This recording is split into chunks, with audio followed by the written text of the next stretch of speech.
Hello, everyone, and welcome to the latest Lunch and Learn from AMPIA. My name is Jenny Steele, and I'm a producer here in Calgary, and I'm so pumped to be with you all and be your moderator for today.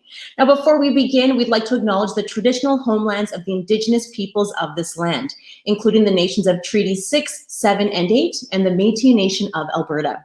We are grateful to work, live, and create upon this territory.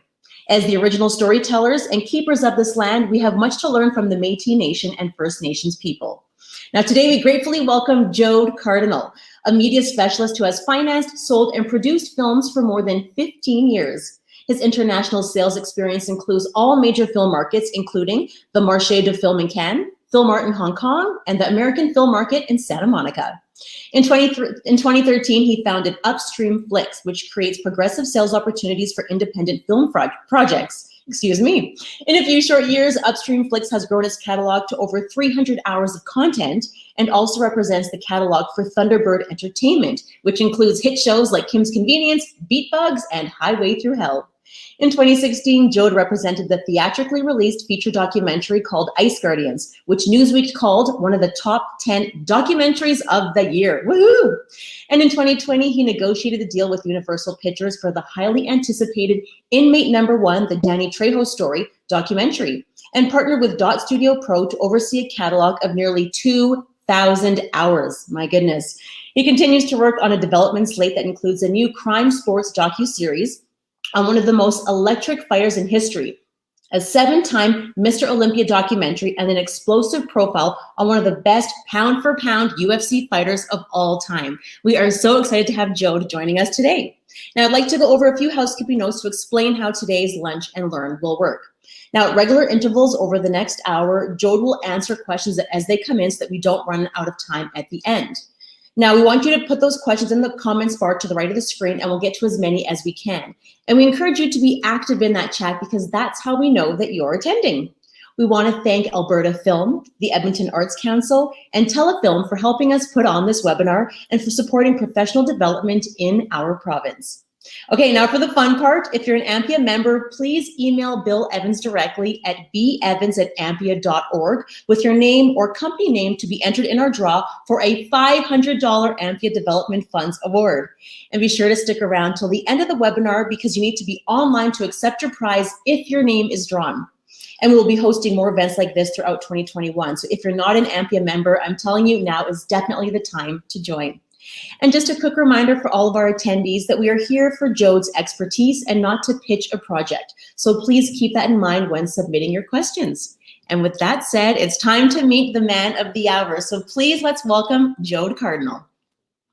Hi, how are you doing, Jenny? How's it going? I'm good. What an intro. Wow. Talking a mile a minute, right? Where are you calling from today? I'm calling in from my living room in Vancouver, and similar to how you stated, I'm in the unceded territories of Squamish, Musqueam, and the Tsleil-Waututh Nation. So thanks very much for having me. And looking at that photo, and all the stuff you're saying, I see now why this is way grayer and my hair is just much longer. It's been very busy this last year. Hasn't it? Oh my goodness, it's been crazy. And we're so excited to hear about your past years. So to start with, tell us a bit about yourself, Jhod. Like, we know you've been in the film and TV industry for more than 50 years. How did you get your start? Yeah, absolutely. It really just fell on my lap. I'm a business major, but I had family entertainment in the background, so I kind of edged towards this side. My father was actually in the music industry, and so it was just a comfortable world for me. And then, believe it or not, I was traveling in Greece. I was on a ferry going from Athens to Naxos, just on the upper deck, and I ran into someone who I saw a Canadian leaf on his hat. He was from Vancouver, and he had just finished his degree at Emily Carr doing editing.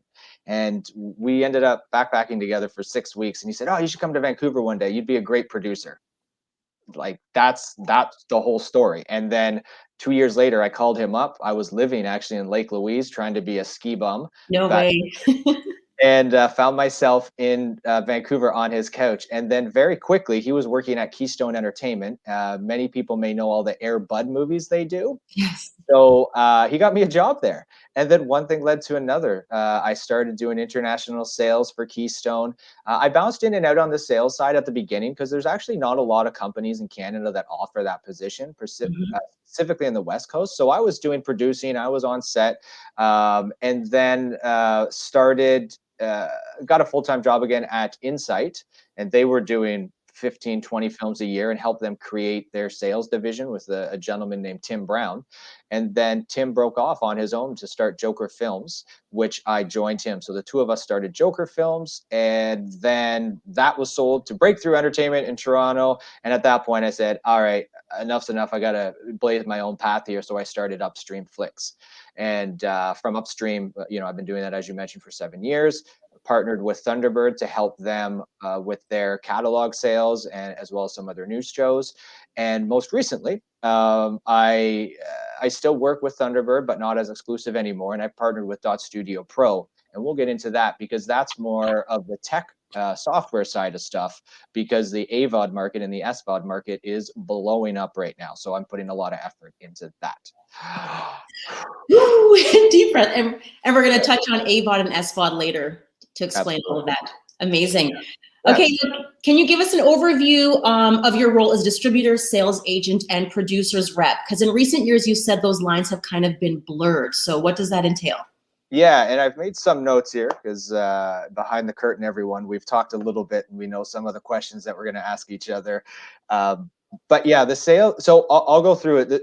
The sales agent is essentially, not every film has one. It's not required, but it's kind of the top level. And if you're trying to sell into individual countries, you use the sales agent. So, in Canada, you may be a producer and know the market quite well. You know all the broadcasters, but you're not sure how you're going to get to former Yugoslavia, let alone anyone from there. So you can get a sales agent who'll travel to the various markets, and they will represent your film on your behalf to try and place it with distributors in their country. So equivalent to like an E1, but the E1 of Spain. So that's kind of the sales agent, and they can come on board from a variety of times. The more high profile your film is, the earlier you could bring someone on if you need that support. If you haven't, if you don't have much of a track record, you might want to wait a little longer until you have a finished product, because then you'd have more interest from them. So that's the high level of the sales agent. A lot of times in North America, a filmmaker, if they've been around for a little bit, they can take care of the Canadian, like find a Canadian distributor and US distributor, and then the international side, you might just want to hire a sales agent. So then that goes into the distributor. So the distributor is typically focused on a single country, and that system's more well known in Canada because telefilm requires a lot of applications to have a distributor on board so that you can qualify for certain production funds or theatrical release funds. And those are the E1s. The mongrels are the larger ones, and then there's like mid-level ones like Level Films, or much smaller like IndieCan, Upstream. They can call themselves boutique depending on what their goals are.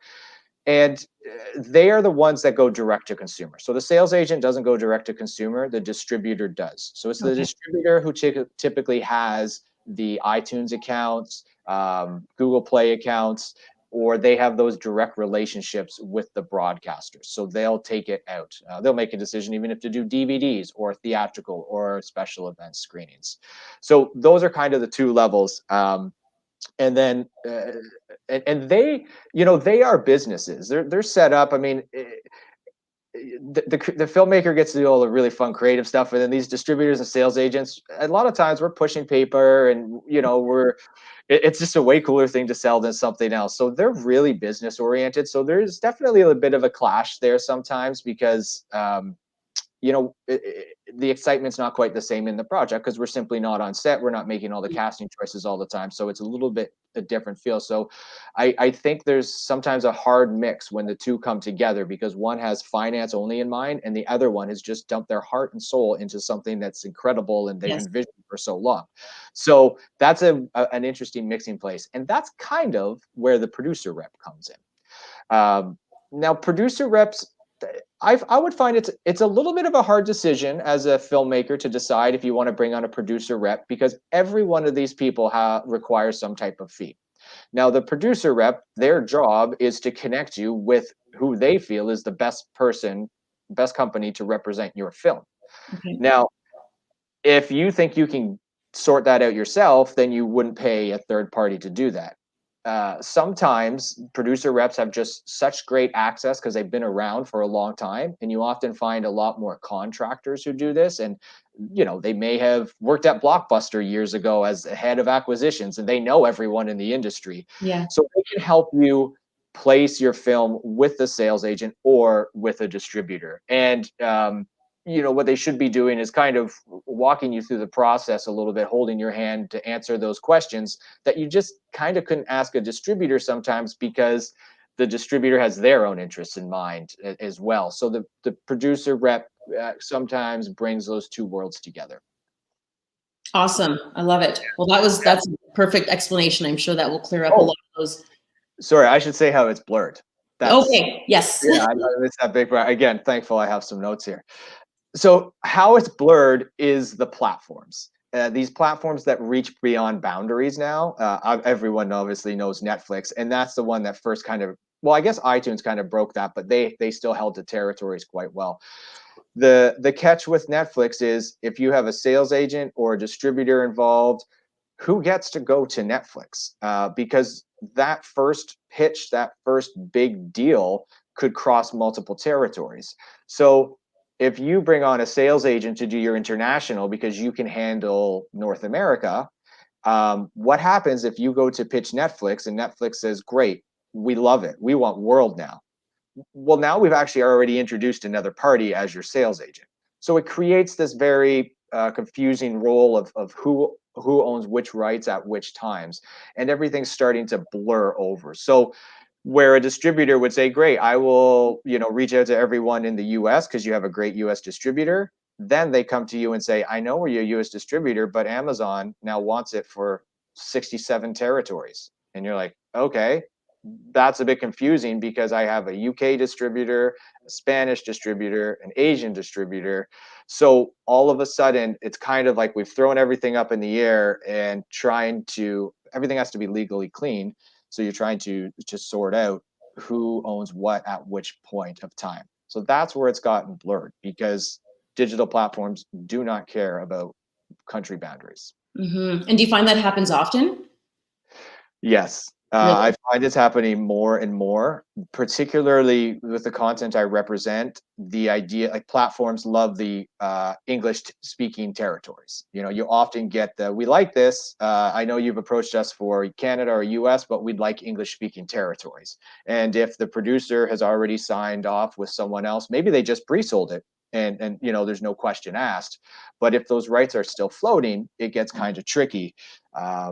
So I've started to bake that a little bit into my agreements, where if I hold North America, because the platforms are, like, the major ones are based in the US, I often say, I'm releasing for North America, so I'll do the iTunes, any DVD, special event screenings, but I also get first right to pitch to the HBO Maxes, the Discovery, the Netflix, and the Amazon studios, so that we don't run into this messy deal. Now, there's a time limit to that so that I'm not dragging everything out and you don't slow things down. But I have 100% had the deal happen where I got an English-speaking offer on a Canadian indie film. I only had Canada, US. They needed those other English-speaking territories, and the other sales agent said, no, they're not doing it. So the whole deal fell apart on that. And I understood the position of the sales agent because they wanted to go to all the broadcasters thinking they could get a stronger deal. However, our strongest deal in the US was the Netflix one, and it was a substantial amount in the overall scheme of things. But then people are splitting fees, and this is, as the filmmaker, like the fees that get split and the expenses, it starts to get pretty convoluted. Yeah. Wow. Crazy. Okay. Yes. Next question. Now, when does someone approach a distributor, and at what point in development? What's the most common approach that you've seen, and what works and what doesn't? Sure. I'd say Canada's a little bit different because there's so much government funding and grants and financing that this answer would be different if I was on a panel in, maybe at a film fest in the US. So because some of these grants are attached to distributors in Canada, I tend to get pitches a lot earlier in the process because it's part of the development, and it's very common. So, when a filmmaker calls me up and says I have a script and a bit of a team here, that's not shocking to me. Whereas in the US, usually there's a lot more in place before you go to the distributor. I'd say the time to go to a distributor is when you have something a little unique in hand or difficult for someone else to replicate. Because there's a lot of people who just have a script, or there's a lot of people who have the desire. But until you can differentiate yourself and create that value, you're not well leveraged going into that conversation. Because if I can speak to 100 other people who are offering what you have, there's no incentive for me to be overly aggressive in what I want to offer back. So I always try and tell filmmakers it's a balance. But if you have cast involved and a script, or you have some private equity involved and a script, you always have to kind of have the script or the pitch concept together. It strengthens when you should go to the distributor, and you'll get a better deal. Whether or not that deal is money up front, or if it's just a better percentage, the more you're bringing to the table, the more you'll be able to leverage a better deal against someone like myself or any of my competitors. I think I hope the government organizations, uh, uh, you know, open up things a little bit to the flexibility, because right now it's so hard for a filmmaker to come to me and say, we want you to distribute it, but we don't have much on the table right now. And then all of a sudden I own your rights quite quickly without having to put up much, just so that you can trigger whether it's a telefilm grant or a CMF grant. So it's a little bit swayed to our side if you can't bring anything else to the table. So I really encourage to try and get as much to the table. Or sometimes people are like, oh, I have someone who does private financing and they'd be interested, but they're not interested unless I have a distributor on board. And then you have the whole chicken and the egg scenario. In that case, you can start to create agreements where you have legal paper that says the private financer will agree to put in X amount of dollars if you attain a certain level of distributor. And then you can bring that paper to someone like me. And now I'm thinking, oh, wow, okay, they're getting closer and closer. This is much more interesting to me. Because the reality is there's so much content out there now. It's just blown up. And when it was film and you had to buy your film stock from Kodak and then process it at the lab and have these special cameras that had to always be cleaned and tested, and every ounce of screen time was so valuable because it cost a lot of money, there was not as much content. So, as a distributor, you just weren't as choosy 15 years ago because you couldn't get your hands on it. But now there is so much. I think something like 6,000 films applied to Sundance this past year. Something remarkable. It's mind blowing. And what would numbers have been before? Like it's 6,000 now, what would have been? I think it was like 1,500. Wow. Yeah, to the most prestigious festival in the world in like 10 years, it's quadrupled. Maybe not quadrupled, but 3 times more. Absolutely. Now, Charlene's asking, is the approach different for features as opposed to series?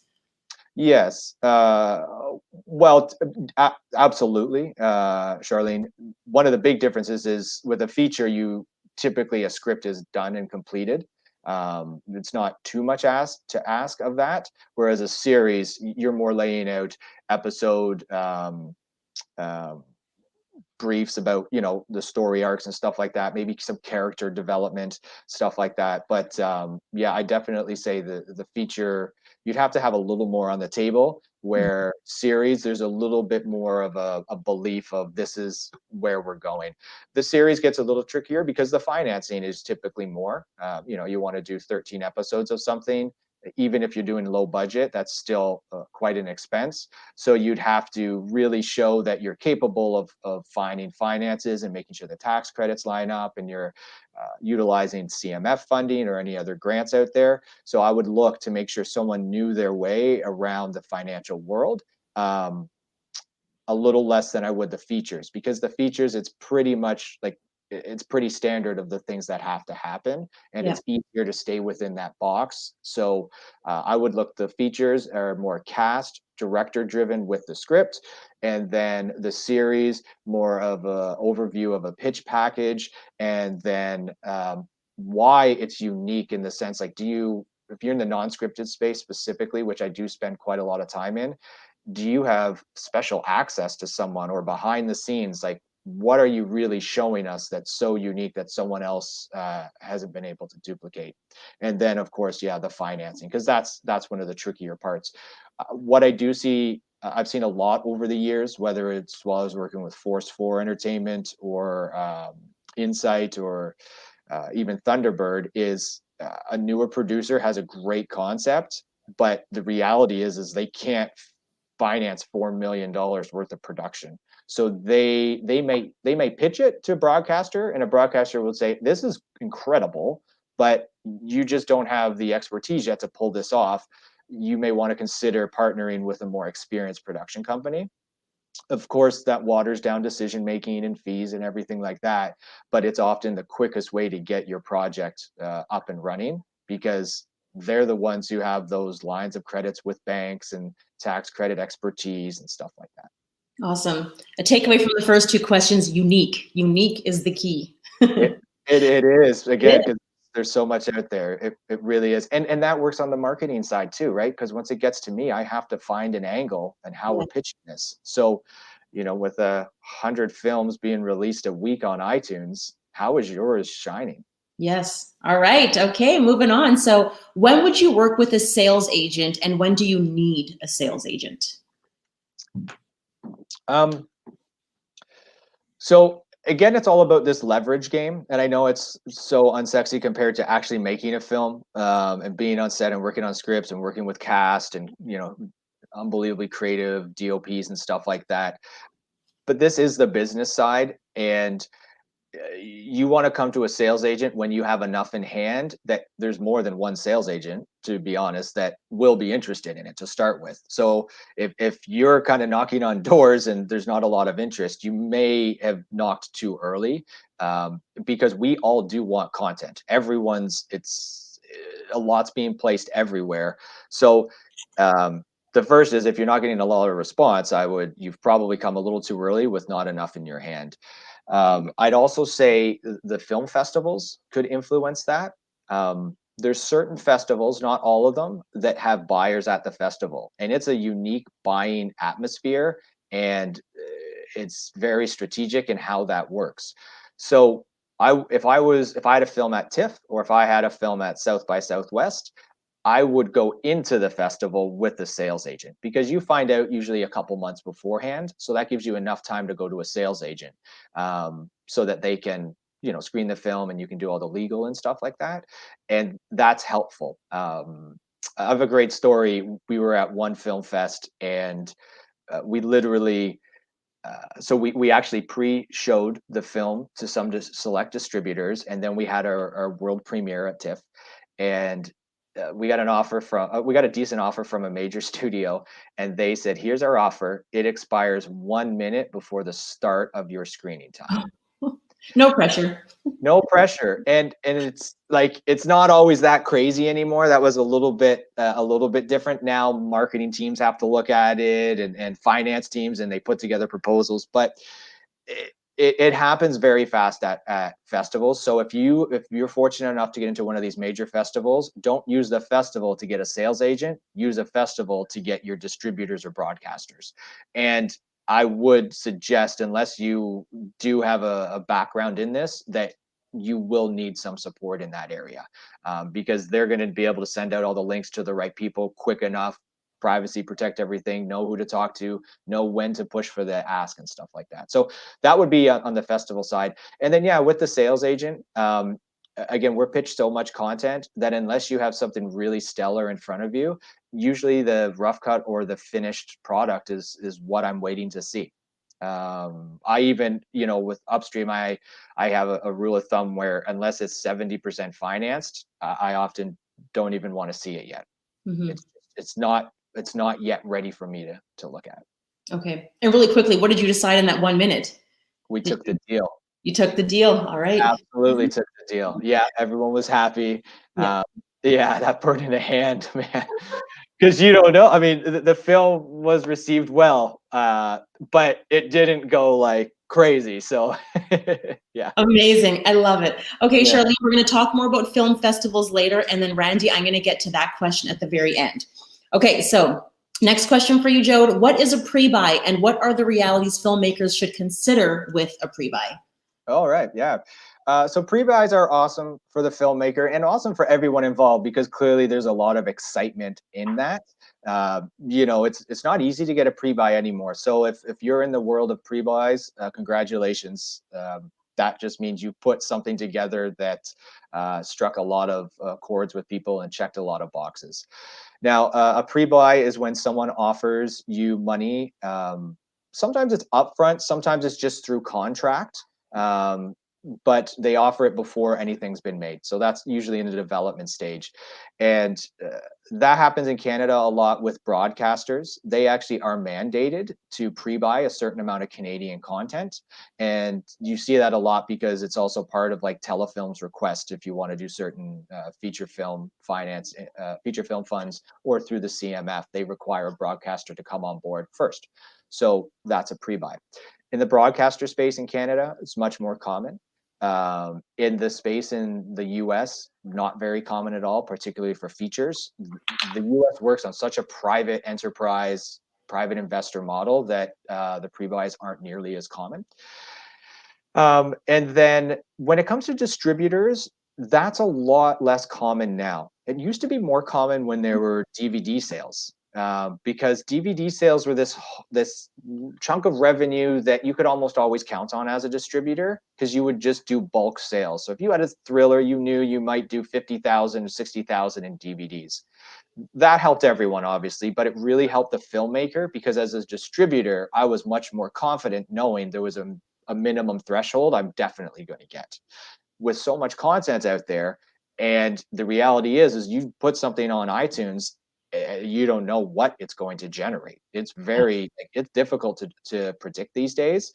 It's getting a little better because now we have a long leeway of analytics, but those first few years we were putting stuff on and sometimes it was like hundreds of thousands of dollars and sometimes it was literally like $2.73, and you've done the same thing and you feel like the product is similar and it's just not relating. It's not catching an algorithm. The word algorithm is way too much in my vocabulary these days because I have no control over it.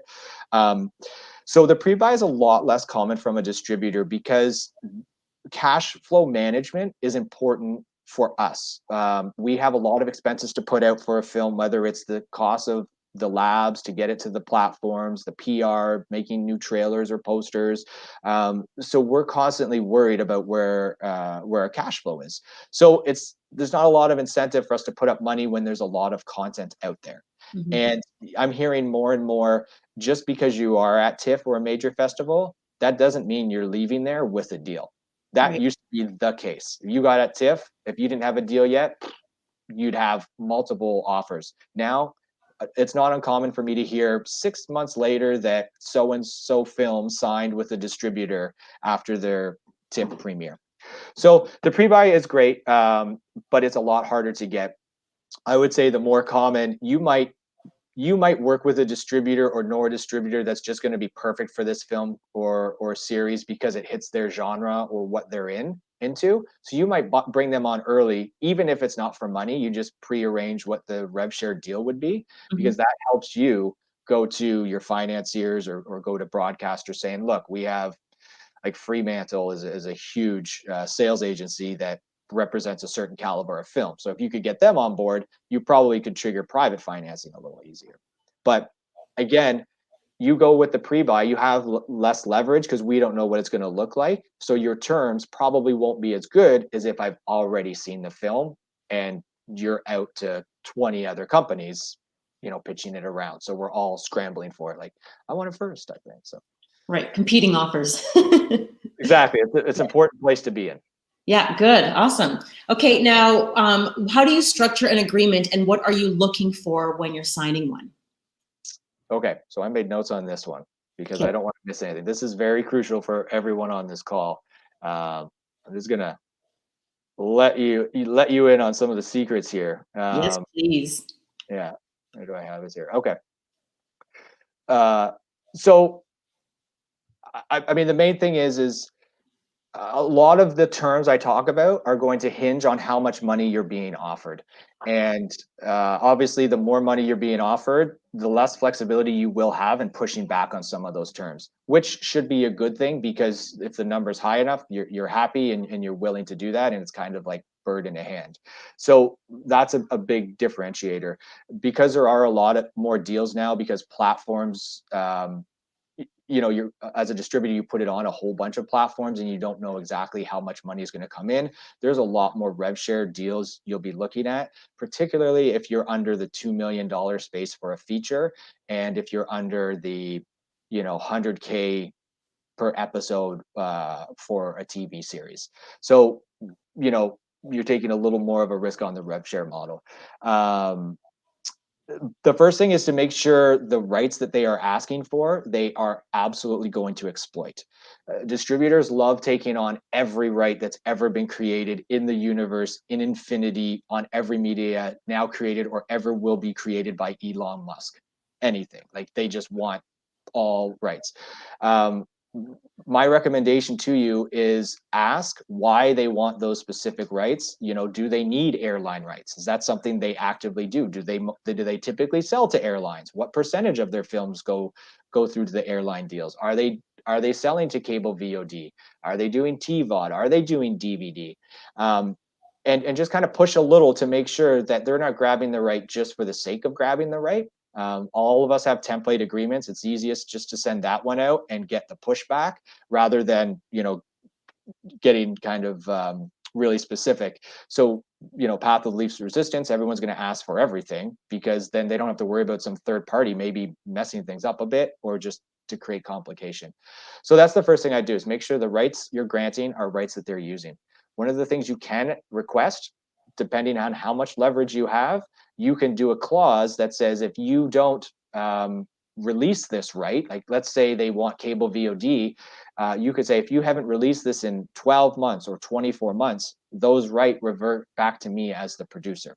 So that's kind of, you know, the ins and outs of these agreements of how can you get stuff back if it's not being utilized. And you just have to have clauses that say, if you're not using it by this date, I want to bring it back. Now, I tried that myself with like some Universal agreements. It's a no-go. They're studios, they have their rules, and they're like, go somewhere else. But if your film's kind of mid-level, there's a lot more negotiation happening there. So that's one of the areas I would focus on. The other is term. So how long is someone going to hold on to your film? Now, right now, it's been interesting, because some distributors 25 years ago said, I'll take your film for, well, let's say 10 years ago, for a 25-year term. And a lot of people thought, you know, those first 10 years, you make almost all the money and that's kind of it. But who would have thought that these new platforms created new life for all this content? So at the time, giving years 11 through 25 almost felt like, who cares? Like, I don't even, like, who's going to be making money then? It's becoming significant now. So with the term, again, ask why that long. And I would say, if we did a little bit longer, would you increase your offer? Or if we did a little bit less, what would you decrease it by? So then you just get a sense to see how much you can play within the actual agreement. I understand it's hard sometimes, because it's exciting when you get an offer and you don't know how many you're going to get. So you're trying not to push back and you know, potentially lose the offer, because maybe you come across as a pain. But I mean, if anyone just asks, is polite. I mean, I sure hope the person you're working with is being polite back to you. Otherwise, that says something about the company. So these are legitimate questions that you can be asking. So that's another area. And then the other big area I wanted to mention, which is not common yet, but I'm trying to tell every filmmaker, is Andrew Jones, your picture is awesome, by the way. I was just noticing that too. What the? And thank you. I'm glad it's helpful. Is a termination clause. So there's going to be standard things. If anyone works outside of the agreement, if you sell, a distributor the rights to the U.S. and then you sell it to someone else the rights to the U.S., clearly that's, you're in legal territory. Don't do that. But because there are so many films now being offered rev share and no money up front, although I'm the guy who really doesn't want this, I think you as the filmmaker should get this, is some type of termination clause if we do not reach a certain level of sales within a certain time period. There's always expectations, and trust me, we're working on commission, so we should be trying to do the best as possible. But I recommend to just a lot of friends who are producers that, if 24 months from now, if you didn't hit a certain amount of revenue, would you be upset? And try and realistically find out what that value is. Is it $20,000, $100,000, $400,000? And then I would introduce a clause that says within 24 months, that's a shorter period, or 36 months if gross receipts, so the gross receipts are like the total revenue from everywhere, are under a certain amount, you as the filmmaker have the right to terminate the agreement. It doesn't mean the agreement is terminated, but it gives you that option. I worked, as you know, for a variety of companies, and some of the worst situations are when you've tried everything you can, and for some reason you can't get the film to click, but you have it contractually for 7 more years. And Mm. and it's just like, you're like, oh man, no one is having good conversations here. Yeah. But that to me is one of those clauses that allows everyone, like, okay, I don't know why this didn't work. But that's something you can add into it, that termination clause. So that's a little bit of a gem I wanted to add that isn't talked about too often. But if Mhm. someone's not giving you money, why do you deserve to give them your film for 7 years? I find that absurd. As Yeah. much as I would want that for my company, it's absurd. I should never be able to get your film for, more than 3 years if I've offered no money and I outright, own it. So there you go. That's my comments about the agreements. All the other stuff, it's legalese. You have to go through it, and do you the rates? I'm sorry, I can't give you what a good rate is because it all depends on how many people are bidding for your project. But you're going to see rates from 15% commissions up to 35%. Sometimes it changes. Like 35 would be for if they're trying to sell DVDs, because that's a hard slog, so they're going to ask for more. You might get a lower rate if someone's not putting up much money, but you have a banger of a film, and you just know that you can leverage someone quite low. So uh, I can't give you that because that is a negotiation thing, but I would say you're typically sitting around the 20 to 25 range. Okay, I love it. I just Yeah. want to quickly jump back to Connie's question here. She's asking, do you first look at deals with producers you've had success with, or is every deal separate? Oh, I mean, do you first look at do you do first look deals? Oh, Sorry, I read that. Yes. I don't do that because I try and eliminate as much legal work as possible, to be honest. And what I do know is once you get a relationship that works, we just we don't veer past. If anyone was on with Adam Scorgi, I know he mentioned us working together for almost a decade now because we just click and it Mhm. works. So our deals look the exact same almost every time. There may be a little nuances because times have changed, but I love those ones. My goal is to find a smaller group of producers that I consistently work with because that familiarity is very important. Uh, I again because I spent some time on the producer side and I feel for all the effort that goes into it. So if it doesn't go bad, I want them to know that I'm trying my damnedest to do everything possible because that also feeds me and my family as well. So that relationship building is extremely important. But we do every deal is a separate deal for legal reasons. In Canada, it's also because of tax credits. You need a new entity every time. That's kind of how producers keep things nice and clean. So even if I did a blanket deal with the production company, it doesn't work for them. But I really enjoy working with the producer more than once, and that's where things tend to get creative and exciting when we have some rapport. rapport is very huge in this. And I have, certain buyers, and if I can say, listen, buyer X, trust me, this next film's going to be awesome, because I've already done a couple with that person, it's a lot easier for me to make that statement unequivocally than going, this is the first time I've worked with them, I believe it's going to be awesome, but to put my relationship on the line gets tricky, because if I overpromise, they're not going to trust my next one. Yeah. So exactly. Yeah, I hope that answered it for you. Awesome. Okay, now you touched on film festivals earlier, but I think this will answer Charlene's question that was in the chat. She's asking, can you briefly touch on the role of film festivals and the distribution opportunities that evolve from film festivals?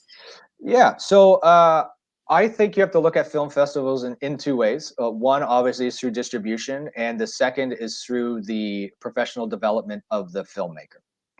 So as it pertains to me as a distributor, there's really just a handful of films that have any influence over distribution decisions. TIFF, South by, Tribeca, Sundance, Berlin, Cannes, obviously, Venice. There's a couple other ones that trigger a little bit, but outside of those, there's no buyers that go to them. So Hot Docs is on that as well. There's some doc ones. I won't go in to those, like IDFA is another one. But for the most part, if there's not a market attached to it, where you get distributors and buyers coming, then it typically is more of an experience market. So again, great. If you can get into one of those festivals with distribution, you're going to have one heck of a time, because you get to premiere there. You get to have you're probably going to have a party there. You're going to have distributors calling you. Like, it's the next level excitement. So that's great. But some of the other ones, there's so many festivals now, it became its own business. And you have to be careful as a filmmaker, because it's expensive. I mean, I can't believe how quickly all those fees add up. And it used to be this really cool thing where the more laurels you get on your poster, like, the more credibility you get. But there's so many festivals that watered down all the festivals that were around, that it's hard to really just use that model anymore. Right. Some distributors use it as a model because you can get screening fees at it, but the lower level ones, they just don't have the money to do that anyway. So now you're sending films off, you're paying for DCPs and shipping, and it's nice to say you've done, but unless you're going, you don't get to experience it yourself. And then the weird thing is platforms don't let laurels on posters anymore. So have a look at iTunes next time and see how many laurels you see. They don't do it. It was great for DVD boxes. It was cool. And it was great for, if you were doing a small theatrical, you could put all the laurels on it. If someone's walking by the box office, whatever, they can see it. But I'd really say, pick your festival. You have to plan it out too. You can't, it's amazing how far in advance they require it. And a lot of times, indie filmmakers don't have that long to wait. If you finish your film in November and you've missed the Sundance cutoff, you have to wait a whole year to apply to Sundance. And can you handle the finances of that? Because you now have $1 million loan floating with interest payments. So you may say, look, I got it done in November. I can hit Tribeca, and I'll probably find out in June about TIFF. I can wait that long, but I can't wait a whole nother cycle. So sometimes that pushes you into those decisions. And then the one thing I did want to add with the filmmaker is if you can get the festival to fly you there and participate, awesome. I mean, what a cool experience. I've had a chance to do that a few times. So I don't want to downplay some of the other festivals because they can't offer distribution, but that becomes your networking tool, and allows you to travel the world in some really neat ways. And again, one day, travel, parties. I'm like, a party, how good does that sound right about now? Exactly. Oh, right? Yeah. Okay. And then speaking of distribution, how about global distribution opportunities? What do those look like these days? Yeah, so I kind of mentioned this a bit. So we have the Netflixes, Netflix, Discovery, Amazon, HBO, Peacock is coming out with something. So that's NBC's, Disney, and those are very exciting plays because you get a lot of attention for that. Everyone's always like, what's coming new on Netflix this month, or Disney, or whatever. I will say those deals tend to come from very senior producers. or teams, it's not particularly as a pre-buy. It's very hard to go into Netflix or any of these places with a junior team and pitch something. You have to be a film like, if you've seen Icarus, which is a sport documentary that played at Sundance, where some guy stumbled upon the Russian Federation doping problem. That's basically the only time a first time filmmaker is going to get one of these deals. Otherwise, you have to go in afterwards because you're at a festival and you have a finished product that you can show them. So they're exciting. It used to be a lot easier to get on Netflix. Netflix has put a lot of their energy into originals now, like all the other platforms have. So their acquisitions have taken a back seat. And a point where I would be selling multiple films a year to Netflix, it's as an acquisition, it's dropped dramatically. I read, I think a year ago, that they only have 50% of the content on their platform they did from the previous year, which doesn't seem possible because it feels like we're getting way more content from Netflix, but you're just hearing about their originals. They have all the platforms. I'm generalizing with Netflix, but they operate almost all the exact same. Mm-hmm. They are pushing so much of their own originals because that's what drives the money. They get 100% of that viewership and they don't have to, pay out to anyone. So those platforms are really interesting, but as I covered before, they start to create these weird scenarios of you get an offer from HBO Max and now you can't release on iTunes in the UK because you've now closed out that exclusive period. So yeah, hope that kind of helps what you're thinking about there. I don't want to spend too much time on that. It's exciting. Absolutely. Difficult. Yeah. Yes, absolutely. Okay, we're going to keep powering along because we're getting short on time here. Okay, now we'd love for you to give us a top level overview of the major streaming platforms and how they treat originals versus acquisitions. Yeah, I kind of squeezed a little bit of that into the last answer. Again, unless you have a large track record, you're probably looking more at the acquisition route. And what a lot of people don't know is a Netflix original doesn't mean they came on board from the beginning. So I've sold Canadian TV shows that they call Netflix originals in different parts of the world. And they were not even around when we were producing it or anything like that. So the Netflix original is kind of its own unique thing. Now, if you come to Netflix or any of these platforms early on as a pre-buy, they actually outright buy your content. And it's not like a rev share. And a lot of filmmakers, particularly those who've been around for a while, really dislike that. So you kind of no longer own the IP anymore. You've turned into a very odd service producer. You're a service producer for Netflix because they're taking perpetuity.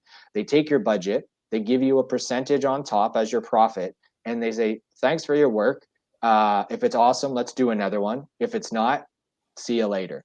Now, as we're seeing all these AVOD platforms and SVOD platforms popping up and generating all this revenue, I mean, I have some TV series that were filmed in 1995 that are now generating $250,000 in revenue that they didn't have revenue for 10 years.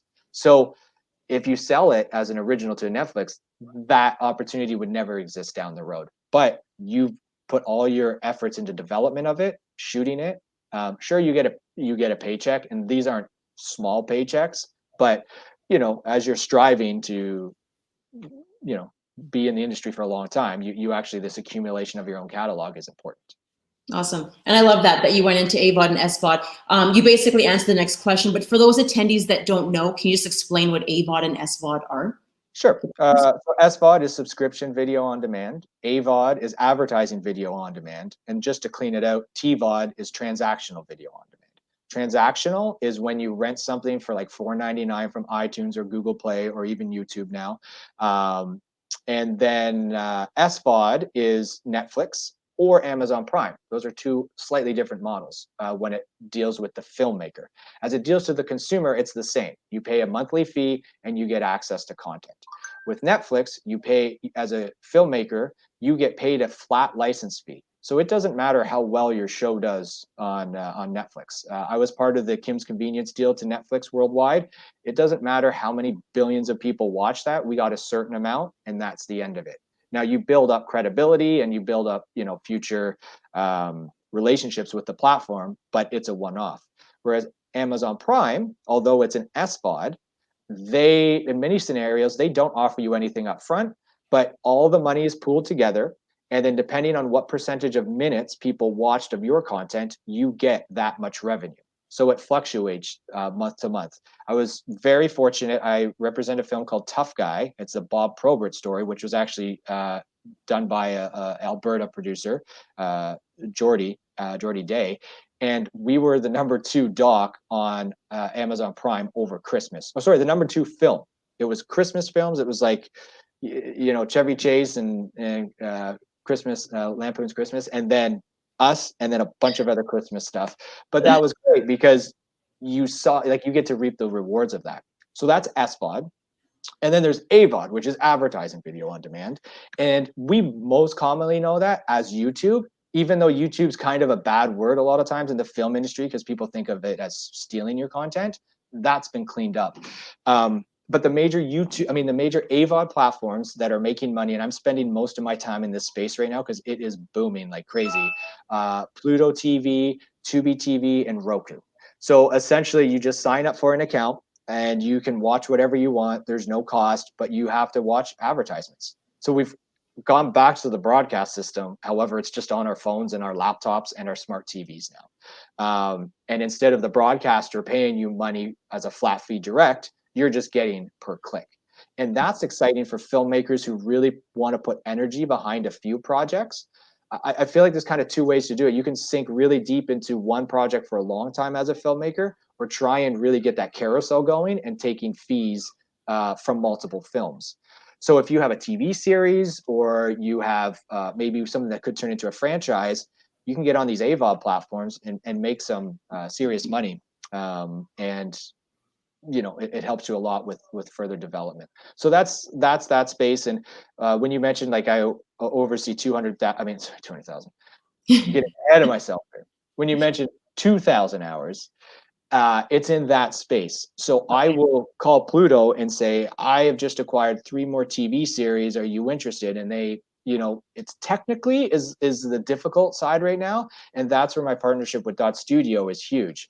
You know, there's dashboards you log into, you upload your content, and from there, the relationship is me getting it on there, and then the technology is them pushing it through their software to 18 platforms in 2 weeks type thing.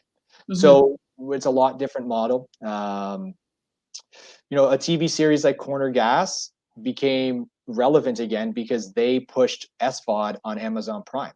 They decided, you know, they tried a couple times in the US to release traditionally. It never caught on. And then they decided as a production company to put some energy and money behind a social media push on Amazon Prime. And it did extremely well, to the point that Amazon Prime's sister AVOD platform, which is IMDb TV, bought exclusively their rights for the animation side. So now the only place you can find their animation is through IMDb TV because of that relationship. Unreal, unreal. Yeah. Okay, just a quick reminder to everybody, if you haven't already and you're an AMPIA member, please email Bill Evans directly at bevans@ampia.org to be entered into the $500 AMPIA Funds Development Award. Okay, we're going to do 2 more questions, then we'll do the draw with Bill, and then I see you attendees. I'm going to get to those questions that you've got. Jhod, if you have a few more minutes to run a bit over today, I'd love to get to the questions from the attendees. Okay, amazing. Now, most filmmakers focus on the major streaming platforms that you've talked about earlier, but what other distributions are out there? Because it's becoming increasingly competitive to get into those mainstream outlets. Yeah, I would just kind of, like I was saying, it's the platforms are really pushing their originals when it comes to these large global ones. So you're likely going to see, unless you can grab a global deal, you're going to find your film on maybe hundreds of platforms moving forward. So, you know, there's a company called Distro TV. Like, actually, there's so many platforms popping up right now. It's kind of out of control. And what my job is to make sure I'm only working with the ones that are ideally reputable, that pay on time, that report on time, and that will have some lasting power, that can find an audience. So I think you're going to see it's a little more difficult to know exactly how your film's released because you're going to see it popping up everywhere. And it's just the nature of the beast right now. We're trying the model of getting it to as many places as possible, grabbing $1,000 a platform per quarter from each one.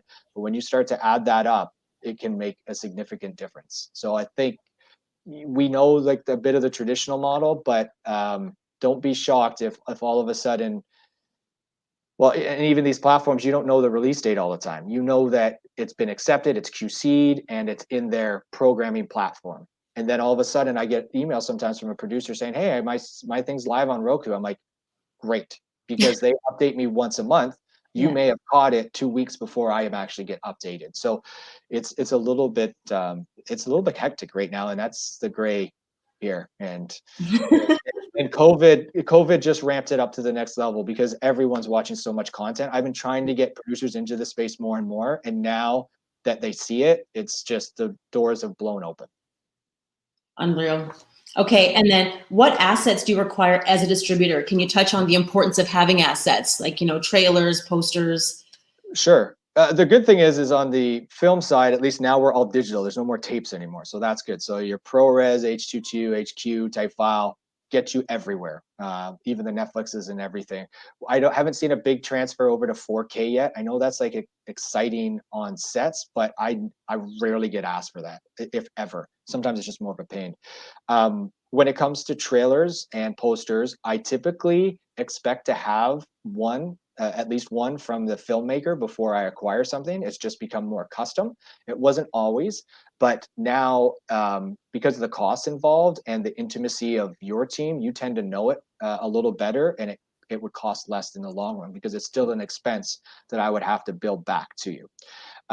There are a few situations where we'll look at something and say, that poster may feel a little too theatrical and we need something more on the VOD side, so we'll revamp it.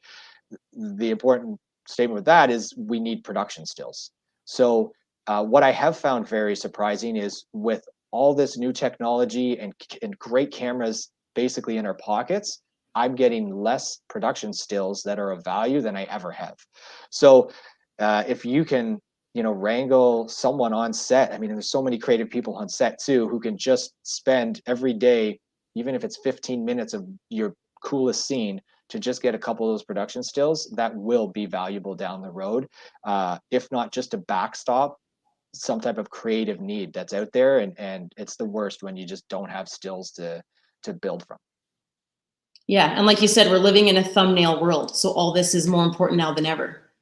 Exactly. And when you look at your poster, it can't be too detailed because so many of us, if we're not watching it on our phones, we're often discovering it on our phones. Yeah. So think about that on your poster, put it on your screen and take a snap of what Netflix would look like on your laptop or on your phone, and then drop your poster on top of someone else's to just see what it looks like when there's 8 other posters surrounding your poster. It's a little bit of a neat practice to know, do you stand out or do you literally just part of the background? Yeah, good hack. I love that note. Okay, attendees, we'll get to those questions after because right now we're going to do a quick pause, Jhod, and we're going to do the draw with Bill. So Bill, if we can get you onto the screen to do the grand prize. Oh, look at the hat today. I love it. Looking good. So all of the names are going into the hat. Yes. Drum roll, Bill. Stir it up, stir it up, stir it up. Harold Brown. Harold Brown. Harold Brown. There it is. Congratulations, Harold. Oh, and you've got one of the questions in the chat. Amazing. Congrats to you. And thank you so much, Bill, for always drawing the hat and making it so fun. Thanks, guys. Thanks so much. And to those attendees that need to leave, we can't thank you enough for joining us today. And just a quick reminder that if you're not already an AMPIA member, now is the time to do so because then you can enter the draw next time. So thank you so much for joining us. And for those of you that can stay, we'll bring Jhod back and we'll get to those few questions that we've got left. All right. Okay. Way to go, Harold. Yeah, way to go, Harold. Props to you, bud. Okay, so the first question I want to get to in here is okay, there's one here. I'm just going to go Okay, do you have suggestions on how to get any interest in Canadian theatrical distribution? Telefilm requires this, but it's been a challenge for us. This is from Charlene. Charlene, I feel for you.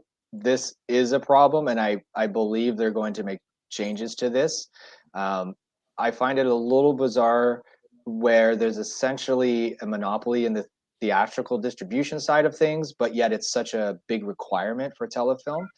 I don't have a great answer for you because it's so project specific. I mean, yeah, because telefilm basically wants to see that there's a plan there that you can release it into, I would say 5 to 10 cities so that it's reasonable. One of the things you might be able to do is because theatrical has taken a slide over the years, there's people who used to do it. And even if you don't have a distributor involved, you might be able to bring on a contractor who used to book theaters. So if you, let's just say you're about to apply for the theatrical fund and someone else is, and you're both applying without a distributor like E1 attached, but if your team has someone who has booked before, then that will definitely give you the heads up. Because what telefilm doesn't want to see is it just falling flat in a whole bunch of empty seats, or maybe over programming or just under programming.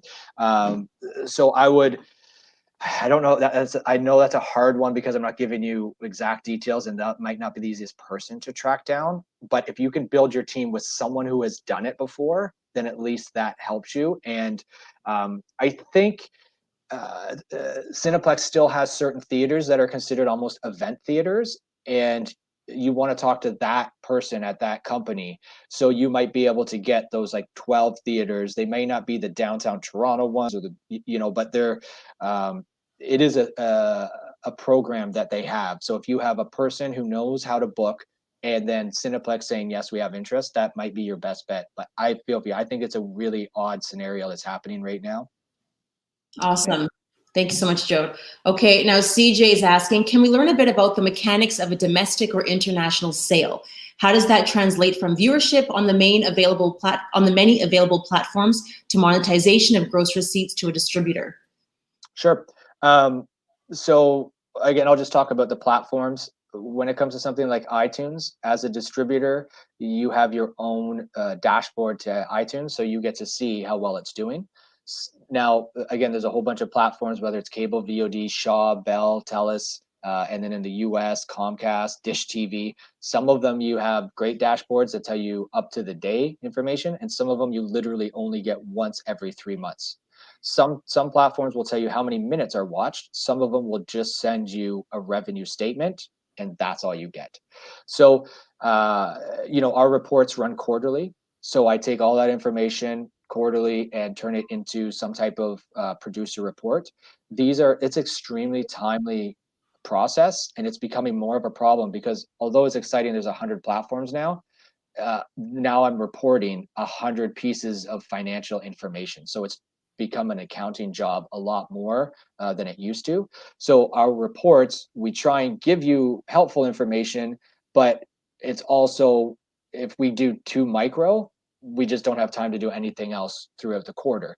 So what I often do with filmmakers is, when something's new and about to be released, I try and, filter them some new release information because I know they're excited and curious of what's going on. But once we start to normalize, then that information's a little less, unless something big has happened for some reason.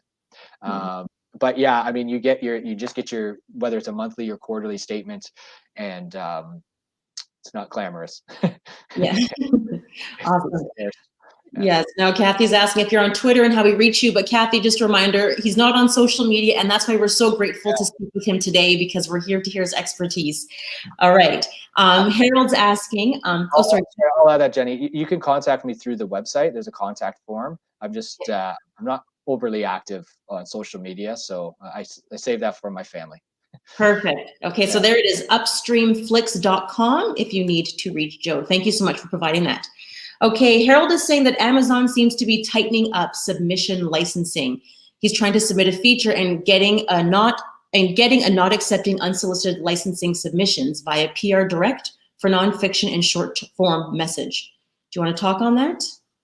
Harold, you just hit the big button that we're all talking about right now. On February 28th, all distributors received a message saying they are no longer accepting nonfiction unsolicited content, which came as a massive shock. In some cases, most of the revenue from some of these documentaries are all coming from Amazon Prime. I've been on many calls trying to figure out why they're doing this. Anyone I've talked to, there's no definitive answer. We have a hunch they're trying to move us all over to IMDb TV, but you can't self-submit to IMDb TV. So it's a little bit of a scary scenario, but what I have learned over the years is that it does eventually work itself out, which when I talk to filmmakers who I have new content, I have to warn them saying, I don't know what's happening with Prime right now. It is very shocking. So I'm not, well, you received the same message I did, and I've contacted some quite high up distributors who have received the exact same message. So it's through the whole system right now.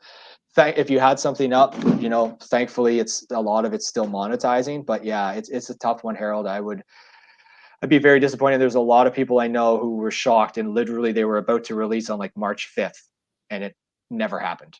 So no warning. It happened February 28th, though, I can tell you that much. February 28th. Eek. All right, last question for you, Jhod. Can you talk briefly about windows, especially in terms of AVOD, TVOD, and SVOD? Absolutely. Hey, Randy, thanks for the question. I think windows have blown up right now. It's almost like they don't exist. Unless you're getting one of those large players, everything essentially has turned to non-exclusive. So when I'm doing AVOD, definitely it's all non-exclusive. There's these rare things you hear of, like Roku will have it for 60 days before anyone else. That's a hard slot to get. So for the most part, you're just hitting everything at once. Traditionally, yes, TVOD goes first, then your first window, whether that's with the broadcaster or a premier SVOD, and then you'd move to AVOD.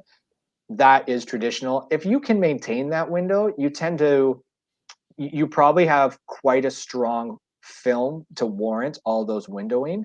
But I don't stay too long in that TVOD space anymore. It used to be like a year where you were there.